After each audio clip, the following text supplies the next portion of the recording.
Story நேரம் தமிழ் வியூவர்ஸ்க்கு hi. Legend of the female ஜென்ரலோட லாஸ்ட் 2 எபிசோட்ல என்ன ஆக போகுதுன்னு தான் இன்னைக்கு இந்த வீடியோல பார்க்க போறோம். லாஸ்ட் எபிசோட்லயே ஹீயாக்கும் ஷாவ்ஜுக்கும் கல்யாணம் நடக்க கூடாதுன்னு ராஜா உத்தரவு போட்டிருந்தாரு. ஷாவ்ஜு அதை மனசுல ஏத்திட்டு இருந்தா அத்தோட தான் முடிஞ்சது. இந்த எபிசோட்ல ராஜா மறுபடியும் யோசிக்கிறாரு. ஹீயாக்கும் ஷாவ்ஜுக்கும் நடுவுல இருக்கிற கல்யாணத்தை நான் நிறுத்திட்டேன். அதனால என் மேல 2 பேரும் பயங்கரமான கோவத்துல இருப்பாங்க. ஆனா இப்ப அந்த 2 பேரோட பேலன்ஸ் எனக்கு கண்டிப்பா தேவைப்படுது. அதனால இதுக்கும் மேல அவங்க ஒண்ணு சேர முடியாம ஏதாவது டிஸ்ட்ராக்ட் பண்ணிட்டோம் அப்படின்னா கொஞ்சம் ஈஸியா இருக்கும். ராஜா அடுத்து ஒரு யோசனைய பண்றாரு. இங்க ஹியா எந்த விஷயமே தெரியாம கல்யாணத்துக்கு ஏற்பாடு பண்ண ட்ரெஸ் எல்லாம் வந்திருக்கு. அத ஷாவ்ஜுவோட அண்ணி கொடுக்குறாங்க அப்படின்னு போட்டு பாத்துட்டு இருக்கா. அப்போ ஷாவ்ஜு அங்க வரான்னு சத்தம் கேக்குது. ராஜா உத்தரவை கையில எடுத்துட்டு வரா அப்படின்னு சொன்னதும் ஹியா அந்த கல்யாண ட்ரெஸ்ஸோடயே வேகமா வெளியே ஓடிடுறா. ஷாவ்ஜு ஹியாவை பாக்குறான். கையில ராஜா உத்தரவு வந்திருக்கு அப்படின்னு சொன்னதும் அங்க இருக்கிற எல்லாரும் கால்ல விழுந்து ராஜா உத்தரவை ஏத்துக்க ஆரம்பிக்கிறாங்க. அதுல ஹியாக்கு இன்னொரு ப்ரமோஷன் கிடைச்சிருக்கு. ஹியா அங்க இருக்கிற எல்லாரும் ரொம்ப ஹாப்பி ஆயிடுறாங்க. தேங்க்யூ சொல்லிட்டு அதை வாங்கலாம் அப்படின்னு அவ போறதுக்குள்ள ஷாவ்ஜு பாக்குறான். இன்னொரு உத்தரவும் இருக்கு அப்படின்னு சொல்லிட்டு ஹியா ரொம்ப சிறப்பான ஒரு போர் தளபதியா செயல்பட்டு இருக்காங்க. அதனால அவங்களுக்கு போர் துணை மந்திரி சூஷாவோட கல்யாணத்தை ஏற்பாடு பண்ணிருக்கேன்னு ராஜா அதுல போட்டிருக்காரு. ஹியா ஷாக் ஆயிடுறா. என்ன நடக்குதுங்க அப்படின்னு பாத்துட்டு இருக்கா. ராஜா ஏற்கனவே நம்ம ஷாவ்ஜுவை நீதான் போய் இந்த ராஜ உத்தரவை சொல்ற அப்படின்னு மிரட்டி வேற அமுச்சு வச்சிட்டு இருக்காரு. ஹியா சொல்றா, என்ன வேற யாருக்கோ கல்யாணம் பண்ணி கொடுக்க போறியா? கல்யாணத்துக்கு ட்ரெஸ் எல்லாம் ரெடி பண்ணிட்டு இந்த வேலையை வேற நீ பாத்துட்டு வந்திருக்கியா அப்படின்னு ஹியா கேக்குறா. கையில இந்த ராஜ உத்தரவை அப்படியே புடுங்கிட்டு அங்க இருந்து கிளம்பிடுறா. ஹியா உள்ள போய் கோவமா உட்காந்துட்டு இருக்கா. ஷாவ்ஜுவா கையில இதுல எதுவுமே இல்லன்னு அவளுக்கும் நல்லா புரியுது. நேரா ராஜாவை பாக்குறதுக்கு போயிடுறா. ராஜா பாக்குறாரு. ஆமா வாமா அப்படின்னு சொல்லிட்டு, நல்ல வேலை பாத்திருக்க, அதான் உனக்கு ப்ரொமோஷன் கொடுத்திருக்கேன்னு சொல்ல, இல்ல ராஜா எனக்கு அப்படின்னு சொல்லிட்டு இந்த கல்யாணத்துல இஷ்டம் இல்ல அப்படின்னு ஹியா சொல்லிடுறா. சூஷா அவங்க பின்னாடியே வரான். ஹியாவை நான் நல்லபடியா பாத்துக்குவேன் அப்படின்னு சொல்ல, சூஷாவை தடுத்து நிறுத்திட்டு ஹியா, என்னை யாரும் பாத்துக்க வேண்டாம் ராஜா, அந்த கல்யாணத்தை நீங்க கேன்சல் பண்ணிடுங்க. இந்த 2 தலைவர்களுக்குள்ள கல்யாணம் நடக்க கூடாதுன்னு நீங்க நினைக்கிறீங்க, அது என்னால புரிஞ்சுக்க முடியுது. நான் ஷாவ்ஜுவை கல்யாணம் பண்ணிக்க மாட்டேன், ஆனா அதுக்கப்புறம் நான் வேற யாரையும் கல்யாணம் பண்ணிக்க மாட்டேன் அப்படின்னு சொல்லிட்டு ஹியா ப்ளீஸ் ராஜான்னு கால்ல விழ ஆரம்பிக்க சூஷாவுக்கு பயங்கர இன்சல்ட்டிங்கா இருக்கு. ராஜா பாக்குறாரு. ஏற்கனவே ஷாவ்ஜு ராஜாட்ட பேசும்போதே, ராஜா எனக்கு ஒரே ஒரு வாக்கு மட்டும் கொடுங்க, ஒருவேளை இந்த கல்யாணத்துல எனக்கு விருப்பம் இல்லைன்னு ஹியா வந்து நின்னா அவளை யாரையும் கல்யாணம் பண்ணிக்காம இருக்கிறதுக்கு அவளுக்கு பெர்மிஷன் கொடுங்கன்னு கேட்டிருக்கான். ராஜா அதை யோசிக்கிறாரு. சரி உன் இஷ்டப்படி இருந்துக்கோ அப்படின்னு ராஜா சொல்லிடுறாரு. சூஷாவுக்கு ஒரு மாதிரி அவமானமா ஆயிடுது. ஹியா அங்க இருந்து கோவமா வெளியே கிளம்பி வரா. சூஷாவை பாக்குறா. உன்னை வந்து ஒரு பெரிய இன்டெலிஜென்ட்டான ஆளுன்னு நினைச்சேன், ஆனா எவ்வளவு கேவலமான வேலையை பார்த்திருக்க, நீதான் அந்த வேலையை பார்த்தது எனக்கு நல்லாவே புரியும் அப்படின்னு சொல்லிட்டு ஹியா சொல்ல ஆரம்பிக்க, உங்க 2 பேத்துக்கும் நடுவுல ஃபியூச்சர் இல்ல, உனக்கு ஏன் புரியல அப்படின்னு சூஷா கேக்குறான். கையை பிடிச்செழுத்து ஹியா கிட்ட பேச ஆரம்பிக்கிறான். அடச்சி கையை விடு, உன்ன மாதிரி ஒரு கேவலமான ஆளை பார்த்ததே இல்ல அப்படின்னு சொல்லிட்டு கையில ஒரு டோக்கன் அவன் கொடுத்தது வச்சிருந்தால அதை கீழே போட்டு உடைச்சிட்டு, உனக்கும் அந்த செத்து போனாரே அதான் அந்த மினிஸ்டர், உன்னோட மாஸ்டர், அவருக்கும் எந்த வித்தியாசமும் இல்ல, உன் மாஸ்டர் மாதிரி நீ பாதி மாறிட்ட அப்படின்னு சொல்லிட்டு ஹியா அங்க இருந்து கிளம்பிடுறா. அதை எடுத்துட்டு அப்படியே சூஷா அழுதுட்டே அவளை பாத்துட்டு இருக்கான். இங்க பிங்கிக்கு வேலைக்கார பொண்ணு சொல்லிடுறா, அது மாதிரி கல்யாணம் ஆக போகுது சூஷாவுக்கும் ஹியாக்கும் அப்படின்னு. பிங்கி டென்ஷனா இருந்துட்டு இருக்கா. ஆனா அதுக்குள்ள சூஷா சோகமா வரான்.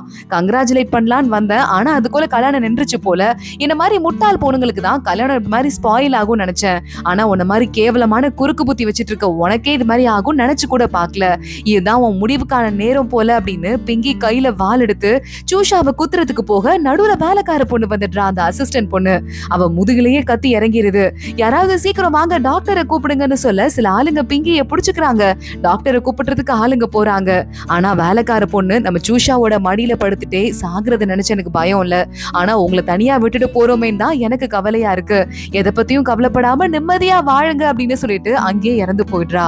சூஷாவுக்கு ரொம்ப மனசே உடைஞ்சு போயிடுது. ஏன்னா எத்தனையோ வருஷமா கூட இருந்தால அவ போயிட்டாலே அப்படின்னு அழ ஆரம்பிக்கிறான். இங்க ஷாவ்ஜு உள்ள மனசு உடைஞ்சு போய் அவங்க அம்மா அப்பா முன்னாடி மண்டி போட்டு இருக்க அங்க அவங்க அண்ணன் வந்துடுறான். இங்க பாருடா, நான் சொல்றது கேளு, இந்த மாதிரி பெரிய பொறுப்பெல்லாம் நீ எடுத்துக்கணும்னு எந்த அவசியமும் கிடையாது. இப்ப என்ன யாராவது ஒருத்தங்க இந்த ஃபேமிலியோட படைய பாத்துக்கணும் அவ்வளவுதானே, எனக்கு சண்டை தெரியாட்டி என்ன நான் அட்ஜஸ்ட் பண்ணிக்கிறேன், நான் பாத்துக்கிறேன், நீ ஏற்கனவே நிறைய விஷயத்தை இழந்துட்ட, இதுக்கு மேல உன் கல்யாணத்தை இழக்காத, நீ போயிட்டு அவளை கல்யாணம் பண்ணிக்கோ அப்படின்னு சொல்ல அதை கண்டுக்காம ஷாவ்ஜு உட்காந்துட்டு இருக்கான். இன்னொரு பக்கம் ஹியா பயங்கரமா அப்செட்டா உட்காந்துட்டு இருக்க. அவளை பாக்கிறதுக்கு ஷாவ்ஜு வந்துடுறான். இப்ப எதுக்கு என்ன பாக்க வந்த அப்படின்னு ஹியா அழ ஆரம்பிக்கிறா. ஷாவ்ஜு அமைதியா இருந்துட்டு இருக்க. ஹியா போய் முத்தம் கொடுக்குறேன் அப்படின்னு சொல்லிட்டு ஷாவ்ஜுவை கடிச்சே வச்சுட்டுறா. ஷாவ்ஜு ஆனா அமைதியா பாத்துட்டு இருக்கான். இங்க பாரு, நான் யோசிக்கிறதெல்லாம் விட்டுட்டேன், இப்ப எனக்கு என்ன பண்றதுன்னு தெரியல, இப்ப நான் எல்லா படைகளையும் விட்டுட்டு இங்க வந்துட்டுமா அப்படின்னு சொல்லிட்டு கேள்வியை கேட்க, எனக்கு நல்லா புரியுது உன் கஷ்டம், என்னை பத்தி உன் மேல எவ்வளவு கவலை இருக்குன்னு எனக்கு புரியுது. ஆனா உங்க அப்பாவோட ஆர்மியை நீ எப்படி விட்டு வர முடியும்? நான் ராஜாட்ட சொல்லிட்டு வந்துட்டேன், நான் யாரையும் கல்யாணம் பண்ணிக்க மாட்டேன்னு. நீயும் யாரையும் கல்யாணம் பண்ணிக்க வேண்டாம்.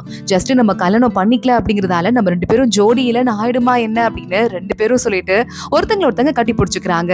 அடுத்த நாள் நம்ம டாட்டாக்கும் லீசுக்கும் கல்யாணமா. அங்க டாட்டாக்கு மேக்கப் பண்றதுக்காக ஹீயா வந்திருக்கா. ஒரு மாதிரி நர்வஸா இருக்குடி அப்படின்னு அவ சொல்றா. எல்லாம் நல்ல விதமா தாண்டி போகும் அப்படின்னு இவ ஹீயா பதில் சொல்ல ஆரம்பிக்க, இல்லடி நீ இப்படி இருக்க, உன் கல்யாணம் பாதியிலே நின்றுச்சு, நான் எப்படி சந்தோஷமா கல்யாணம் பண்ணிக்கிறதுன்னு கேட்க, நான் ஒரு ஜெனரலா இருக்கேன், என் கனவு அதுதானே, அது இருக்கும் போதே ஷாவ்ஜு கூட இருக்கிறதே எனக்கு ஒரு பெரிய சந்தோஷம் தான், கல்யாணம்லாம் அப்புறம் பாத்துக்கலாம், கவலைப்படாம விடு அப்படின்னு ஹீயா சொல்லிடுறா. லீசுக்கும் டாட்டாக்கும் கல்யாணம் நடக்க ஆரம்பிக்குது. அவங்க அம்மா அப்பாலாம் ஹாப்பியா பாத்துட்டு இருக்காங்க. ரொம்ப சந்தோஷமா கல்யாணம் நடக்குது. இத பாத்துட்டு ஹீயா, கல்யாணம் இவ்வளவு ஹாப்பியா இருக்குமா, இப்பதான் நான் கல்யாணத்தையே பாக்குறேன், நான் எங்க வீட்டுல இருந்தப்போ கல்யாணத்தை எங்கேயுமே போனதே கிடையாதுன்னு சொல்ல ஷாவ்ஜு ஒரு மாதிரி அப்செட் ஆயிடுறான். சாரி அப்படின்னு சொல்லிட்டு இருக்கான். அடைச்சி முட்டாள், அது எனக்கு ஒரு மேட்ரே இல்ல, உன் கூட இருந்தா எனக்கு அது போதும் அப்படின்னு இவ சொல்லிடுறா. 2 பேரும் தனியா உட்காந்து அடுத்து சாப்பிட ஆரம்பிக்கிறாங்க. ஹீயா சாப்பாடையே பல நாள் பார்க்காத மாதிரி சாப்பிட ஆரம்பிக்க ஷாவ்ஜு அவளை பார்த்து சிரிக்கிறான். போதும் போதும் நீயும் சாப்பிடு, சாப்பாடு ஆறிட போகுது அப்படின்னு ஹீயா சொல்லிக்கிட்டு இருக்கா. 2 பேரும் சேர்ந்து சாப்பிட்டுட்டு இருக்கும் போது கரெக்டா அப்பன்னு பார்த்து ஏதோ ஒரு முக்கியமான போர் வரப்போதுன்னு தகவல் வருது.